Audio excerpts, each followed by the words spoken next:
Hver er þessi náungi?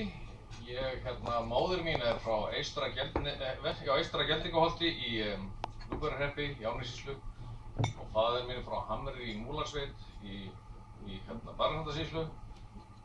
Þannig að ég hef er alinn upp af íslenskum bændum, var í sveit sem strákur. Ég var mikið í KFM sem drengur, einnig í skátunum svolítið og íþróttum, KR í Reykjavík í frjálsum íþróttum og Val í handbolta og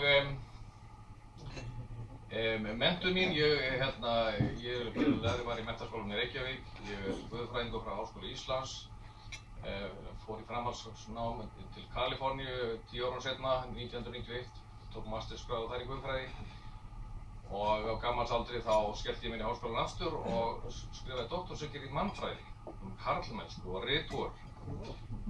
Og því ég starfaði nefnilega þegar ég vígðist sem prestur árið 1981 þá vígðist ég til safnaðar í Afríku, Kenju og starfaði í 12 ára meðal pópotmanna í Kenju og ævinlega þakkláttur fyrir að fengi þetta tækifæri að vera í framandi menningu og kynnast fólki sem öðruvísi en við en mannshjartað alls staðar það sama.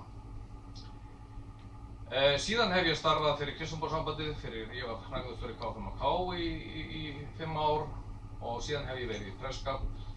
Ég var héraðsprestur í 5 ár í Kjalarnesprófastemmi og hef starfað í Tjarnarprestakalli sem sóknarprestur meira og minna síðan 2011, skipaði 2012. Þetta og svo ég giftur maður og kona mín heitir Valdís Magnúsdóttir og ég á 3 börn og 2 barnabörn. Þetta er nóg.